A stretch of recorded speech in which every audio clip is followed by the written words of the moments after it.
Buenos días, hermanos, ¿cómo están? ¿Ya contentos, gozosos, listos para dar el grito? Me da mucho gusto verles, ¿verdad? Ya extrañábamos a varios de ustedes. Es muy grato verles aquí y esperemos estarlos viendo seguido. Es necesario alimentar siempre el espíritu, así como alimentamos el cuerpo. Alimentar el espíritu, no dejemos de hacerlo, porque esa es la parte que nos toca como creyentes. Ahora bien, hermanos, pues vamos a seguir meditando en Romanos, así que vamos a Romanos capítulo 8. Ve ahí conmigo a Romanos capítulo 8. Romanos capítulo 8, que nos va a hablar mucho de lo que acaba de leer Alonso esta mañana. Tiene que ver con esa libertad, ¿verdad?, que Cristo nos ha dado, pero esa promesa de redención eterna, donde incluso dice que nuestros cuerpos van a ser transformados. No sé si te llamó la atención o prestaste atención, pero dice que la sangre y la carne no pueden heredar el reino de los cielos. Es decir, que tú y yo, en estas condiciones, en este estado en el que estamos, no podemos entrar en el cielo.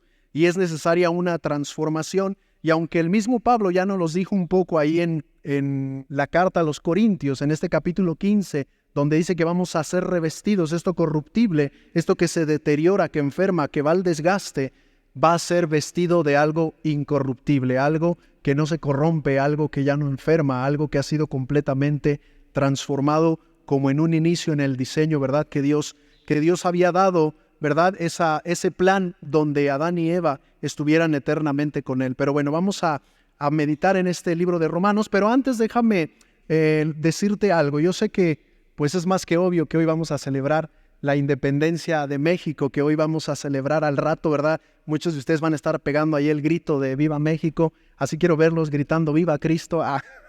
Pero vamos a estar gritando al rato ¡Viva México!, como buenos mexicanos que somos. Ahora, yo quiero hacerte unas preguntas para ver qué tan ubicado estás en esto de la independencia. ¿Cuántos años de independencia estamos cumpliendo como mexicanos? Dicen 200 y piquito. ¿Quién da más? ¿Quién da menos? 214 años. Pero esto desde que inició la lucha, que fue el 16 de septiembre de 1810, comandado por el cura Miguel Hidalgo y Costilla, pero esa lucha duró 11 años. ¿Saben cuándo terminó? En 1821, ¿verdad? El 27 de septiembre de 1821, con la entrada del ejército trigarante, esa entrada triunfal que consumaba la libertad nacional. Pero fueron 11 años de lucha, ¿verdad?, donde todos los héroes que nos dieron patria, hay muchos, ¿verdad? No solamente es Miguel Hidalgo Costilla, está Josefa, está Madero, están muchos héroes, incluso anónimos, que lucharon y que dieron su vida durante 11 largos años para que tú y yo hoy pudiéramos gritar al rato, ¡Viva México!, ¿vale? En teoría estamos cumpliendo 214 años, pero realmente de que somos libres 204, ¿vale? Porque fueron 11 años de lucha. ¿Vale? Ese es un dato interesante, porque al rato vamos a gritar, ¿vale? Y si alguien nos pregunta que cuándo comenzó y cuántos años llevamos como libres, diríamos 200 y pico, no. No, pero son 214. Y bueno, y nos alegramos y nos gozamos en esta noticia, y como orgullosos mexicanos vamos a celebrarlo.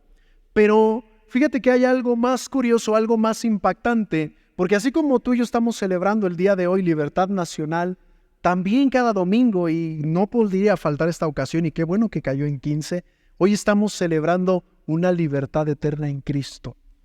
Tenemos que recordar que hace más de 2000 años Jesús vino a esta tierra, y vino no solamente para dar no vino más bien para dar una libertad nacional, que incluso, ¿verdad?, sus compatriotas o los de la nación esperaban que Él los librara del yugo de Roma en ese tiempo, pero Él no venía a dar una libertad nacional, sino una libertad eterna de nuestras almas. Es decir, Él no luchó ni murió en una cruz para darnos libertad como nación.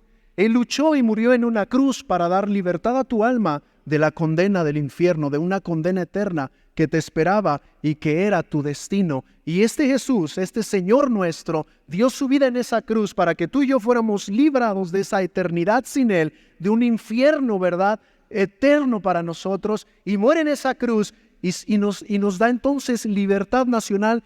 Y bueno, yo estoy más orgulloso de esa libertad que la del mexicano, porque como nación, bueno, pues un día voy a ir a la tumba y listo, fui mexicano, pero mi alma, estoy seguro, porque así lo ha prometido la Escritura, que los que creen en Cristo Jesús va a ser libertada completamente para estar eternamente con su Creador.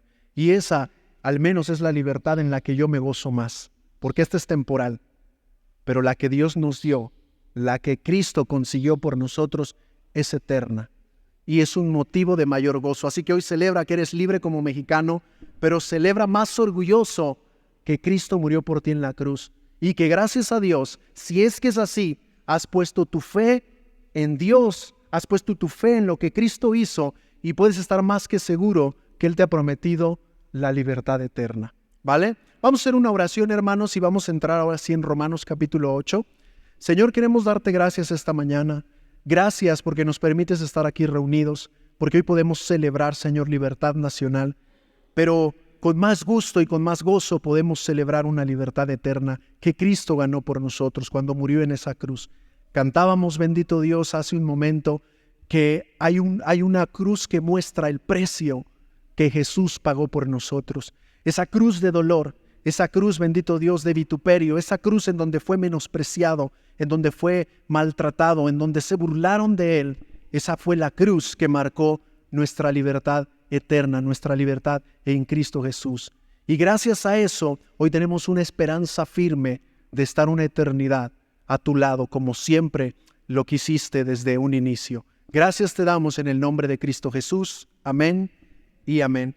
Y bien, vamos entonces, hermanos, a recordar un poquito. Hace 8 días, ¿verdad? Estuvimos viendo precisamente que Romanos 8 es un pasaje, o más bien es un capítulo crucial en la vida del cristiano, porque Romanos capítulo 8 son las bases de nuestra fe, porque en Romanos 8 lo que Pablo nos está diciendo, inspirado por Dios, hablando de parte de Dios, es que Cristo al morir en la cruz nos dio libertad del pecado y nos dijo, ya no eres más esclavo, sino ¿qué? Sino hijo, si es que verdad el Espíritu de Dios mora en ti. Y a tal punto que lo que Pablo empieza a decirnos es que antes en el pecado, antes de ser libres a través de Jesús, lo que dominaba tus pensamientos y tu mente era el pecado, porque estabas vendido a Él, era tu dueño, te tenías sometido y tú hacías por naturaleza todo lo contrario a lo que Dios quería. Por eso es que querías dejar de hacer ciertas cosas y no podías, aunque dentro de ti, y Pablo lo habla en ese capítulo de Romanos, había una lucha. Esa lucha a la cual Pablo llega a la conclusión y dice, soy un miserable, ¿se acuerdan? Miserable de mí, porque queriendo hacer las cosas que debo hacer, me hallo haciendo precisamente las cosas que no debo hacer, y hallo esta ley que está en mí, que el pecado me domina. Y al final de esa porción que habíamos visto, dice, ¿quién me puede librar de este cuerpo de muerte? Y cuando dice, ¿quién me puede librar de este cuerpo de muerte? Lo que está diciendo es, ¿quién me puede librar de la muerte eterna que le espera a mi alma? E inmediatamente Pablo dice, mas gracias doy a Cristo, porque gracias a Él yo he sido liberado. Pero hay 2 cosas importantes, y lo vimos hace 8 días, no me voy a meter ahí.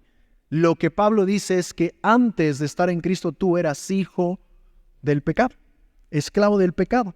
Y aunque suene feo, eras hijo del diablo. Y lo vimos hace 8 días, ¿verdad?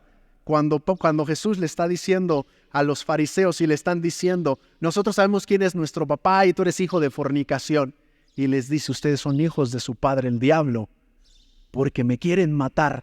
Y su padre es un asesino desde un inicio. Y después en 1 de Juan dice, en esto se manifiestan los hijos de Dios y los hijos del diablo. Todo el que es nacido de nuevo y practica la justicia es hijo de Dios. Y el que ama al hermano. ¿Amas al hermano o no amas al hermano? A unos sí, a otros no. Si unos me caen medio gordos. Bueno, la Biblia dice que el que es nacido de Dios aprende a amar al hermano. Y dice que el hijo del diablo practica el pecado y no hace justicia. En eso se distinguen, ¿vale? Entonces tenemos que entender algo bien cierto, que antes de Cristo, cuando estábamos en la esclavitud del pecado, éramos hijos de pecado, hijos del diablo, por naturaleza cautivos al pecado. Pero cuando creímos en Cristo, algo pasó. No me preguntes cómo es, ¿verdad? Solamente sé que sucedió y yo lo creo en mi vida porque Dios lo ha dicho, que yo pasé de muerte a vida. Y no solamente pasé de muerte a vida, sino dice que fuiste adoptado como hijo de Dios. Vamos allá a Romanos capítulo 8, versículo 15. Y mira lo que dice: pues no has recibido el espíritu de esclavitud para estar otra vez en temor, sino que has recibido el espíritu de adopción por el cual clamas, ¿qué? Abba, Padre. Si no has recibido un espíritu de esclavitud, sino un espíritu de adopción. Una de las cosas que Dios hizo en nuestras vidas a través de la muerte de Jesús es que nos adoptó como sus hijos. ¿Qué quiere decir eso? Algo que a muchos no les gusta: antes no era su hijo. Esa es la verdad. Pero cuando creíste en Cristo, recibiste un espíritu de adopción por el cual tú hoy dices: tú eres mi Padre. Eso quiere decir Abba, Padre, no papito, porque muchos dicen que significa papito. Quiere decir el Padre. Porque Abba es una palabra aramea, no hebrea, y quiere decir eso precisamente, el Padre. Y lo que están denotando es que estás en obediencia y en sujeción, pero en la confianza de que ahora eres un hijo de Dios, ¿vale? Versículo 16 dice: el Espíritu mismo da testimonio a nuestro espíritu de que somos hijos de Dios. Y aquí empieza algo que a muchos no les gusta. Y si hijos, también somos, esa parte sí, ¿verdad? Herederos de Dios y coherederos con Cristo. Si es que, ¿qué? Padecemos juntamente con Él. El Hijo de Dios en este mundo padece. ¿Y por qué crees que padece? Porque ahora va en contra de un sistema.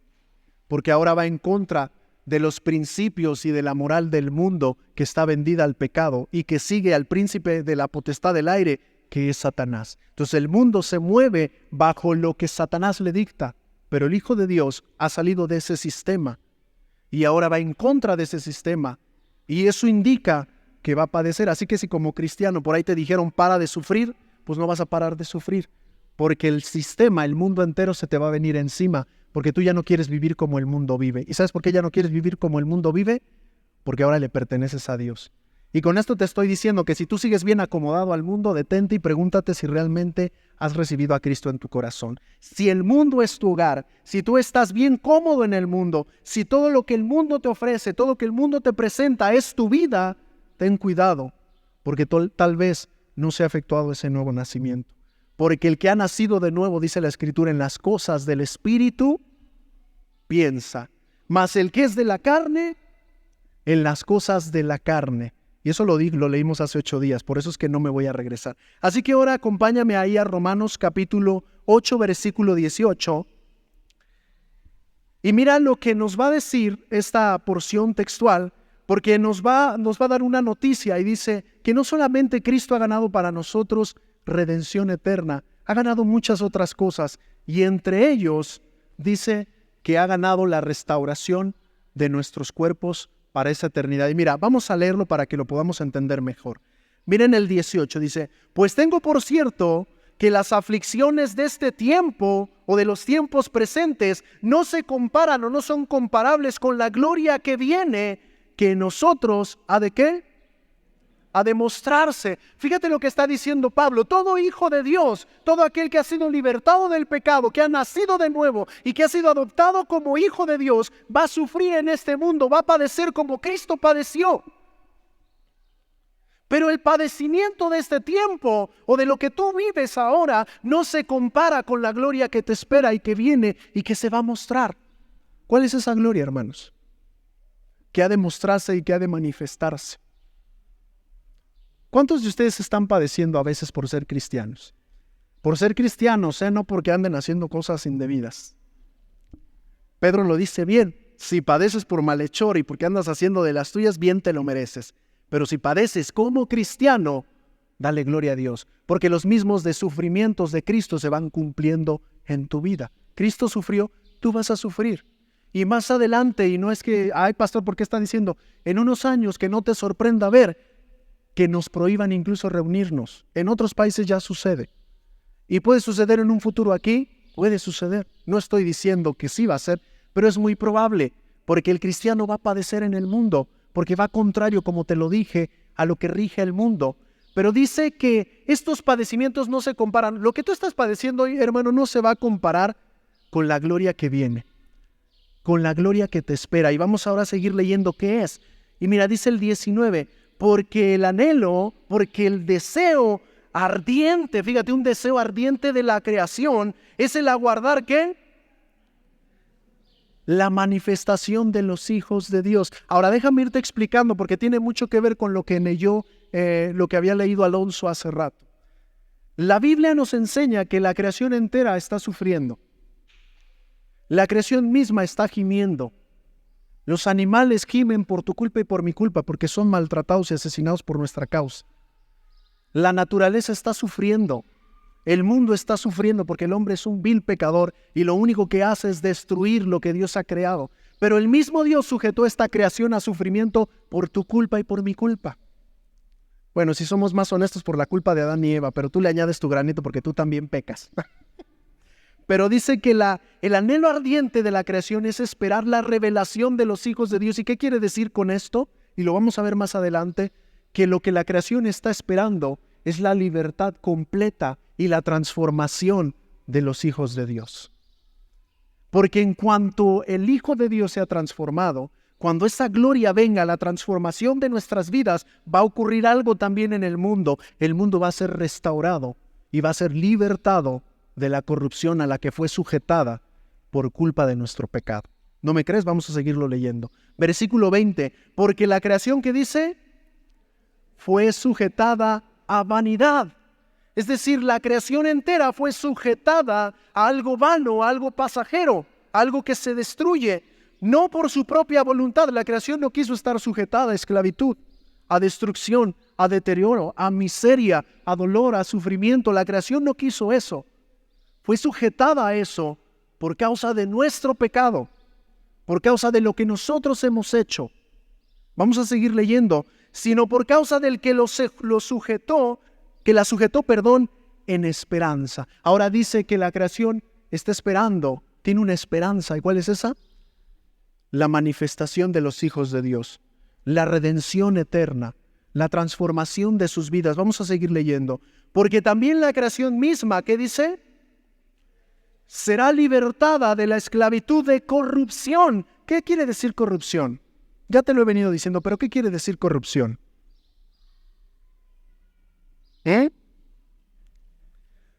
Decaimiento, ruina, perdición y destrucción. Ahora fíjate lo que Pablo viene diciendo. Hermanos, el sufrimiento que tienen ustedes ahorita por estar en Cristo no se compara con la gloria que les viene, porque ustedes van a ser transformados de corrupción a incorrupción. Y no solamente ustedes tienen esta esperanza, la misma creación está esperando la transformación de ustedes, esa transformación de corrupción a incorrupción, porque eso va a significar la libertad misma de la creación, del deterioro, de la ruina, de la miseria, del dolor a la cual hoy está sujeta.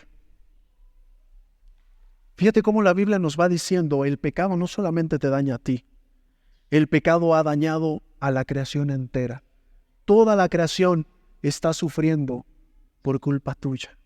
Toda la creación está gimiendo. ¿Qué es un gemir, hermanos?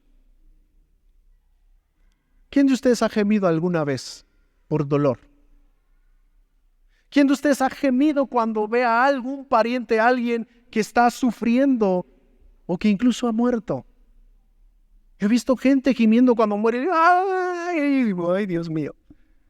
Fíjate lo que dice, la creación está gimiendo, pero la misma creación está esperando su libertad. Porque ahora está bajo corrupción, bajo deterioro, bajo ruina, bajo miseria, bajo dolor. Versículo 22, vamos a seguir leyendo. Porque sabemos que toda la creación gime a una y a una está con dolores de parto hasta ahora. Hermanas, porque los varones no sabemos qué es eso. ¿Qué se sienten los dolores de parto? Pero fíjense cómo Pablo es tan sabio y la misma escritura nos está enseñando tantas cosas. Porque cuando ustedes tienen el dolor de parto, cuando están teniendo esos dolores de parto, ¿no viene juntamente una alegría?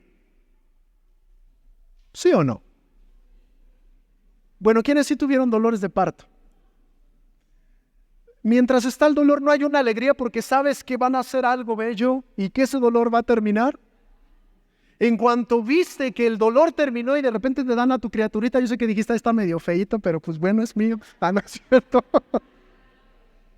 Es broma, hermanos. Pero ese gemir después se transformó en alegría, ¿cierto o no?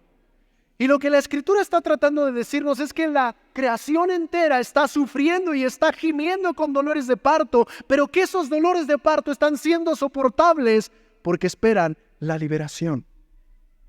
Pero está gimiendo. Terremotos. Cuando los apóstoles se acercan a Jesús, dice, ¿qué señales habrá del fin del tiempo, del fin de los siglos? Habrá rumores de guerras, habrá guerras y rumores de guerras, pestes, ¿qué más? Terremotos. Y empieza a dar una larga lista. Y eso apenas son dolores de parto. Aún no ha llegado lo bueno. Pero la tierra está gimiendo. Pero ve cómo nos está. Fíjate, Pablo es tan sabio de parte de Dios porque dice, ay, cristiano, tú padeces juntamente con Cristo. Pero esos padecimientos no se comparan a la gloria eterna que te viene, que te espera y que se va a mostrar. Pero quiero que sepas que no solamente tú estás sufriendo, la creación entera está sufriendo a causa del pecado. Y Dios la sujetó a esperanza, y esa creación entera, si tú estás sufriendo, esa creación entera está gimiendo ser liberada de la corrupción del pecado. El mundo entero está sufriendo por causa del pecado, no solo tú. Digo, tú sufres, yo sufro, pero la creación entera está sufriendo. Yo le decía en un estudio a unos hermanos, cuando Dios decide crear a Adán y a Eva, y Adán le pone los nombres a los animales, y si tú pones atención al relato, la intención es que Adán y Eva no se alimentaran de esos animales. Léelo y préstale atención. A causa del pecado y de la maldad, cuando viene la muerte de Abel por manos de Caín, y después viene un descendiente de Caín que es Lamec, y es el primer hombre que toma 2 mujeres para sí, y que todavía presume y se goza en eso, empezamos a ver la decadencia del ser humano, el deterioro, la corrupción del ser humano. Vemos la Torre de Babel donde planean asemejarse a Dios y desafiarlo, y Dios pone los lenguajes como una maldición, y entonces no se entienden. Y dime si no es cierto, cuando tú intentas hablar con alguien de otro idioma, ¿a poco te sientes bien a gusto? Dices, ¿por qué no le entiendo? No sé ni qué me está diciendo. Fue una maldición por la rebeldía del ser humano. Pero llega un punto donde Dios juzga a Sodoma, a Gomorra, después trae el diluvio, y después a Noé le dice, vas a comer ahora la carne de los animales, pero vas a derramar tu sangre, porque estás sufriendo por tu culpa y ahora te sirven de alimento. Pero respeta su vida y derrama su sangre. Y para los que se comen la sangre, es respeto por la vida del animal, por la vida que está sufriendo por tu culpa y por mi culpa, y que ahora va a suplir una necesidad física en nosotros, pero que no era el designio de Dios ni su deseo. Y la tierra está gimiendo, ¿sí te das cuenta? El sufrimiento que tienen muchas personas, el mundo animal, la trata de animales, todo. Fíjate cómo está sufriendo. Y no estoy diciendo que el animal es mejor que el hombre, nada, porque el hombre es el pináculo de la creación, es la obra maestra de Dios. Pero también el mundo animal es creación de Dios. No por eso los endioses, ¿va? Y no los trates como si fueran seres humanos, porque eso es otra cosa y ahí te equivocarías, ¿vale? Pero sí es respeto por la creación. Pero el punto al que voy es, la creación está sufriendo por tu culpa. Explotación de los recursos, explotación de la vida marina, de la vida animal. ¿Sí te das cuenta que sí la hacemos sufrir un montón? Estamos explotando y acabando con nuestro hogar. Y aquí la Biblia lo dice. Y lo que allá afuera te dicen, estamos acabando con nuestro planeta. La Biblia dice, sí, la tierra está gimiendo y tiene dolores de parto por tu culpa. Vamos a seguir leyendo, ¿vale? Versículo 23. Y no solo ella, dice, y no solo ella está gimiendo, sino que también nosotros mismos, que tenemos ¿qué? Las primicias del Espíritu, es decir, los primeros frutos. Y en esto tiene que ver la esperanza de la resurrección. Que tenemos el Espíritu, nosotros también estamos gimiendo. Nosotros también gemimos dentro de nosotros mismos. ¿Qué dice? Esperando la adopción, la redención de nuestro cuerpo. ¿Qué está esperando el cristiano? Pues creo que la vida eterna, ¿no, pastor? Sí. La adopción, ¿no? Que la adopción ya se dio, ¿no te adoptó cuando recibiste a Cristo? Bueno, pero la adopción no está del todo completa. Es hecha, pero aún falta un paso. Tiene que ser transformado tu cuerpo. ¿A poco no suena loco eso? Van a decirme, pastor, ¿de cuál fumó? La Biblia dice que vamos a ser transformados. La Biblia dice que este cuerpo que se deteriora y que está sufriendo va a ser vestido de incorruptibilidad. Por eso lo que leyó Alonso, sangre y carne no pueden heredar el reino de los cielos. Por eso es necesario que seamos transformados. Y después habla y dice, Cristo las primicias. Y así como Cristo resucitó en un cuerpo glorificado, el creyente va a ser resucitado con cuerpos nuevos, cuerpos glorificados. ¿Vale? Vamos a seguirlo leyendo. Yo sé que suena medio extraño, pero la Biblia dice que el hombre natural no puede entender las cosas del espíritu, pero el espiritual juzga, discierne todas las cosas. Vamos a seguir leyendo. Versículo 24, porque en esperanza fuimos salvos. Pero la esperanza que se ve no es esperanza, porque lo que alguno ve, ¿a qué esperarlo? Es decir, que Dios nos sujetó a esperanza. ¿Cuál es nuestra esperanza? La redención de nuestros cuerpos. La libertad de este cuerpo que muere, que se deteriora, que se enferma, que sufre a causa del pecado. Pero si no fuera una esperanza, si tú no esperaras con ansias ser librado de este dolor, entonces ¿cuál sería nuestra fe o a qué esperaríamos? Si ya lo estuviéramos viendo, ¿cuál sería el chiste de esa esperanza? Por eso Pablo dice, es una esperanza. Y la esperanza no se ve, pero ¿sabes qué hace la esperanza? Trabaja en nosotros la fe, la paciencia. ¿Qué más trabaja la esperanza? La humildad. Porque estás esperando algo que no ves, pero que sabes que va a ser. ¿Cómo le crees a Dios si no estás viendo? Me dice la gente, ¿cómo? Según tú Dios va a juzgar el mundo. ¿Cuándo has visto? No, es que sí va a suceder, pero no lo estás viendo ahorita, pero va a suceder. Y cuando Dios juzgue la tierra, tengo la esperanza de que yo voy a ser libertado porque creí en Jesús y mi vida cambió y mi vida se transformó. Porque muchos pueden decir he creído en Jesús, pero su vida no ha sido transformada y eso es una mentira. Porque muchos solamente dicen, yo ya creo en Jesús, entonces ya soy salvo. ¿Y por qué no se te nota? Porque si tienes una esperanza de ser libertado de la corrupción, del pecado que aún a tu cuerpo le hace daño porque vas a ir a la muerte. ¿Por qué si tienes esa esperanza y dices que ya creíste en Jesús, por qué sigues viviendo tan a gusto con el pecado? Porque si es una esperanza y no la ves, pero estás bien certero que eso va a ser, ¿por qué sigues viviendo dándole rienda suelta a tus apetitos carnales? ¿Qué vimos hace 8 días que son el fruto o las obras de la carne? A ver, vamos rápidamente para que estemos en el mismo canal. Ve ahí sin perder Romanos 8 a Gálatas. Gálatas capítulo 5.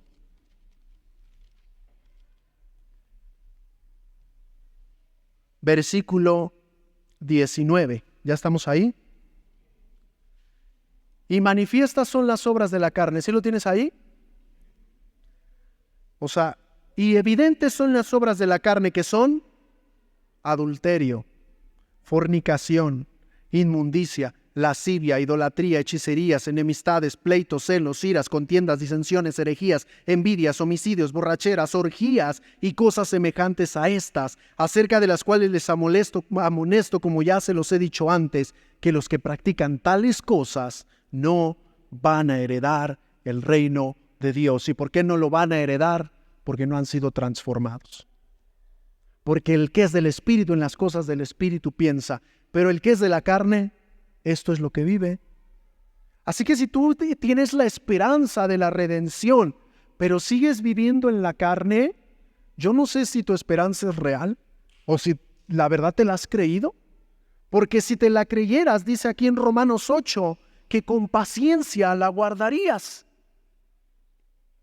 Porque sabes que va a suceder, aunque tarde va a suceder. Y aunque padezcas por ser cristiano, porque te dicen aleluya, religioso, anticuado, lo que te quieran decir, tú sigues en esa esperanza y dices, no solo yo voy a ser libertado de este cuerpo corrupto, también la creación misma es más sabia y está esperando ser libertada de la corrupción que nos trajo el pecado. Vamos otra vez a Romanos capítulo 8. 25. Pero si esperamos lo que no vemos, ¿qué dice? Con paciencia lo esperamos. La esperanza se trata de eso, creer algo que no se ve, pero que estás seguro que va a suceder. Y yo no sé tú, pero a lo mejor con la gente que te has rodeado te da su palabra y te miente y tú piensas que Dios es igual. Pero si Dios dice algo, lo va a cumplir. Porque si Dios ha prometido, es un hecho. Que el que entre nosotros nos prometamos cosas y no las cumplamos no quiere decir que Dios es igual que nosotros. Pero Dios sí lo cumple. Y si te ha dicho que te adoptó como su hijo y que vas a ser libertado de esta corrupción que ahora se manifiesta en tu vida, aguárdalo con paciencia porque va a ser una realidad. Porque Él te lo ha dicho. Vamos a seguir, versículo 26, y ya estamos acabando porque queremos festejar juntos. Versículo 26, y de igual manera, ¿qué dice? El Espíritu nos ayuda en nuestra debilidad, pues que hemos de pedir como conviene, no lo sabemos, pero el Espíritu mismo intercede por nosotros con gemidos indecibles. Ahora fíjate lo que está diciendo. Dios sabe que estás sufriendo. Dios sabe que estás padeciendo. Dios mismo sabe lo que le quieres decir muchas veces, aunque cuando estás orando no sepas ni qué decirle, porque el mismo Espíritu que está en ti se encarga de comunicarle a Dios lo que le estás tratando de decir, aun cuando estás llorando. ¿Cuántas veces has estado sufriendo por injusticias, por cosas en tu vida, y lo único que haces es gemir? Y lo que Pablo está diciendo es que el Hijo de Dios está esperando su redención, pero mientras llegue esa redención va a sufrir. Y en ese sufrimiento a veces no va a saber ni qué decir, ni qué comunicarle al Padre, pero el Espíritu Santo que ahora vive en él, de acuerdo a la voluntad de Dios, va a rogar por ti lo que tú no sepas qué decirle. El Espíritu Santo se lo va a decir porque sabe que estás sufriendo y que estás gimiendo, así como una creación entera está gimiendo por culpa del pecado. Él entiende tu sufrimiento, Él entiende tu dolor, Él entiende lo que estás pasando, e incluso cuando sientes que no lo hace, dice que el Espíritu mismo es el que intercede por ti. Y el que le está diciendo al Padre lo que estás pasando, lo que estás sufriendo, lo que te está doliendo, para que entonces el Padre responda a tu clamor. Pero lo curioso de todo esto es que el Espíritu es el que intercede por nosotros, pero ¿cómo va a interceder por nosotros si realmente no está en nosotros? Es necesario que ese Espíritu esté en nosotros. Y tiene mucho que ver con lo que Pablo ha venido diciendo porque está conectado. Porque el que ha nacido de nuevo puede decirle, tú eres mi Padre. Y tú sabes que estoy sufriendo en este mundo. Y tú sabes que la creación misma está sufriendo. Y que muchas veces no sé ni qué decirte y que a veces pierdo la esperanza. Pero en ese momento el Espíritu que está en ti es el que esos lloridos, esos gemidos que tú le das, sabe traducirlos y decirle lo que está pasando en tu vida. Y es impresionante porque Pablo está diciendo, no solamente tiene cuidado de ti en esta vida y te escucha. Lo que te viene es mejor. Porque hoy estás sufriendo, pero mañana ese sufrimiento habrá terminado no solo para ti, sino para la creación entera. Y esa libertad para ti si realmente es que has creído. Aquí la pregunta más bien es, ¿realmente has creído al mensaje del Evangelio? ¿Realmente has creído que Jesús murió en la cruz por ti? ¿Realmente has creído que su muerte es suficiente para el perdón de tus pecados? ¿Realmente crees que eso lo es todo? ¿O aún en tu mente dices, yo tengo que hacer algo para ganarme el favor de Dios?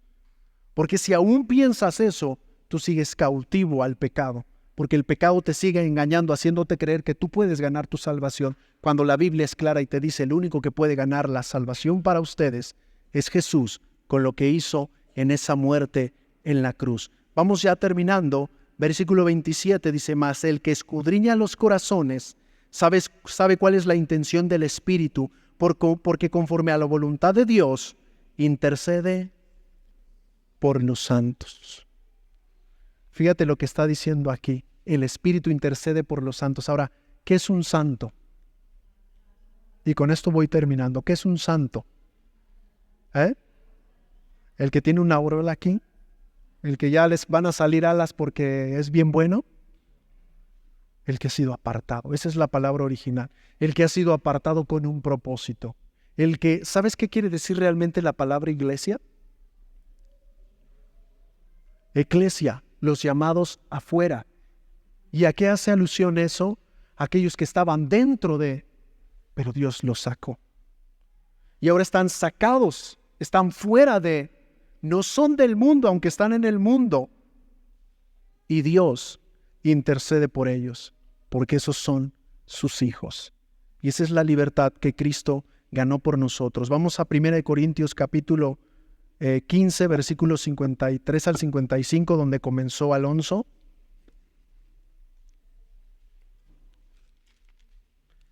Primera de Corintios 15.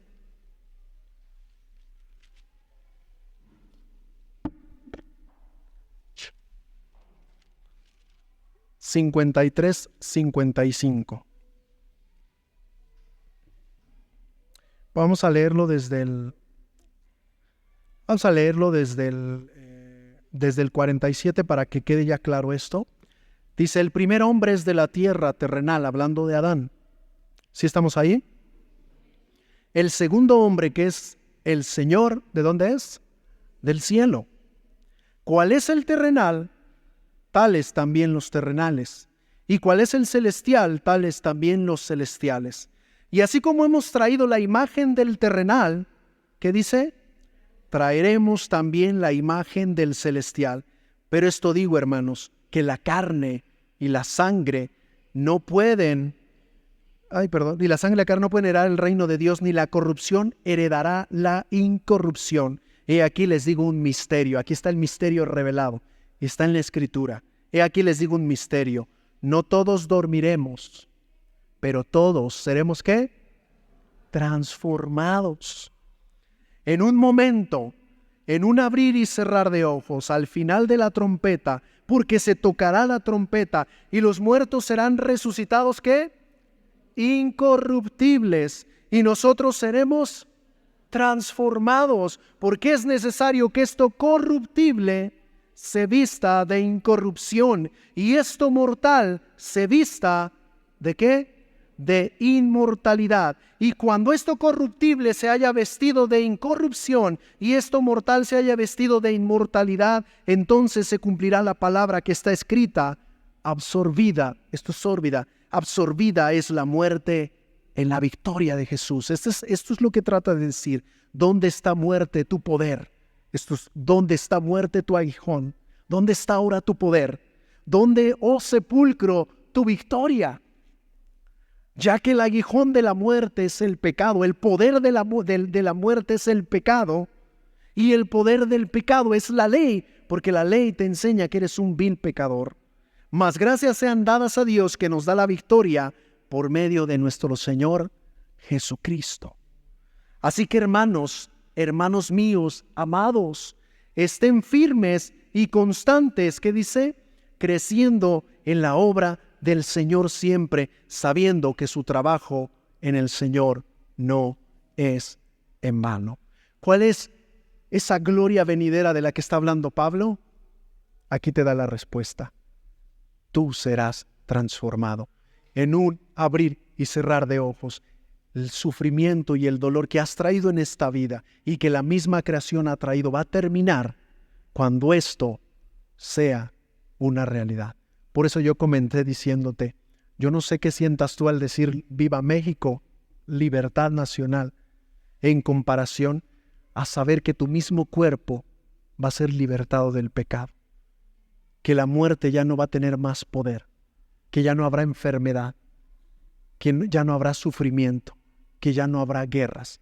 Y me faltaría tiempo para enseñártelo, pero en Apocalipsis lo puedes leer. Sé que el dolor terminará y que Dios secará toda lágrima de nuestros ojos. Esa es la libertad que Cristo te ha dado. Una libertad que suena locura porque racionalmente dices, eso está muy loco. ¿Cómo que nomás por creer en un hombre que dio su vida en la cruz resulta que yo tengo el perdón de mis pecados? Pues es así. Jesús dijo, yo no vine al mundo a condenar al mundo. Yo vine al mundo para que él sea salvo. Pero ellos fueron condenados. Y esta es la condenación. Que los hombres amaron más la luz, que amaron más las tinieblas que la luz, porque sus obras eran malas y no querían que fueran descubiertas. Hermano, tú y yo tenemos libertad en Cristo si has creído. Pero yo sí te pediría esta mañana que si tú realmente no le has entregado tu corazón a Cristo, lo hagas. Pero que si tú dices que ya se la entregaste, te preguntes, ¿es evidente que he nacido de nuevo? ¿Mi estilo de vida demuestra que he nacido de nuevo? ¿O sigo deleitándome en la mentira, en la fornicación, en el adulterio, en las cosas que no debo hacer y que no debo de ver? Porque si es así, entonces, y muy probablemente, esa salvación no se ha efectuado. Y eso te invito hoy. Si hoy vas a proclamar libertad, al rato ahí vas a gritar con todas tus fuerzas. Qué mejor que tener la seguridad que has tenido la libertad eterna en Cristo Jesús, porque le has entregado tu vida sin reservas y sin condiciones. Y eso, hermano, es evidente. Y por eso Pablo en Corintios termina diciendo, así que perseveren en la obra del Señor. Y una de las cosas que distingue a alguien que ha nacido de nuevo es que persevera en las cosas de Dios. Así llueve, truene, relampaguee y el mundo esté destruyéndose alrededor suyo, se está ahogando, él sigue adelante sirviendo y siguiendo a su Señor, porque ahora le pertenece. ¿Te parece si hacemos una oración? Señor, queremos darte gracias esta mañana. Gracias por tu palabra. Gracias porque a través de esta carta a los romanos hemos entendido muchas cosas. Hemos entendido que antes de Cristo estábamos esclavizados al pecado. Le pertenecíamos y éramos por naturaleza hijos de ira, lo mismo que los demás. Íbamos en la misma corriente. Pero gracias que cuando creímos en ti nos diste vida nueva. Y ahora, Padre, lo que nos distingue es que anhelamos tu presencia, anhelamos las cosas espirituales. De hecho, tu ley, lejos de verla como algo lleno de prohibiciones, la vemos como algo que constantemente cuida de nuestra vida. Lo que antes nos desagradaba, ahora es nuestro deleite.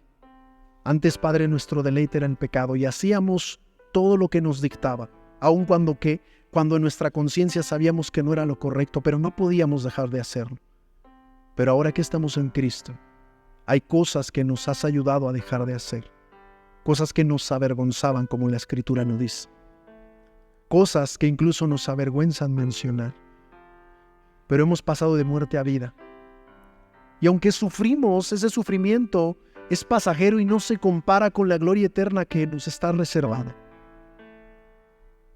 Y lo mejor es que no solo nosotros esperamos una redención, tu misma creación va a ser restaurada al propósito que tú tenías. Gracias porque Cristo murió en una cruz. Gracias, Señor, también porque hace más de 200 años hombres y mujeres lucharon para que hoy fuéramos una nación libre. Porque dieron sus vidas por algo temporal.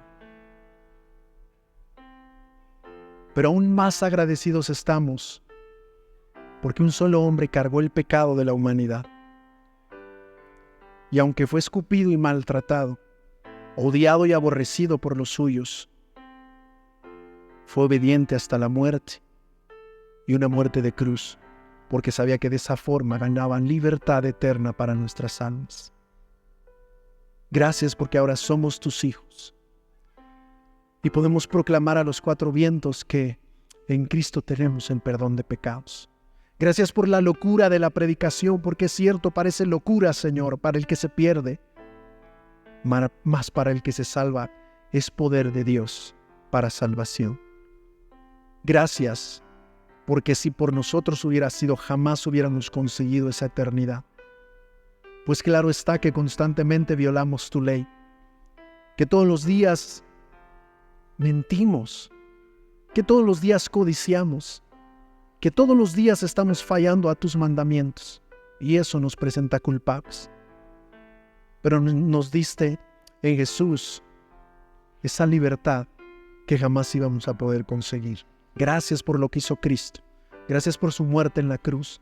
Gracias porque aunque a nosotros no nos cuesta nada aparentemente, a Él le costó derramar hasta la última gota de su sangre.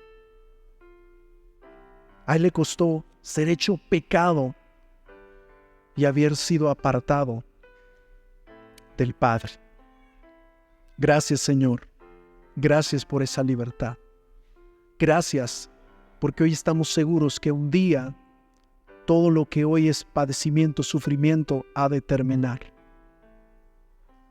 Y que hemos de verte para morar contigo por esa eternidad, en esa tierra restaurada, con cuerpos glorificados, vestidos de inmortalidad, de incorrupción, así como Cristo fue la primicia, el primero, el ejemplo de lo que nos espera. Gracias, Padre. Amén y amén.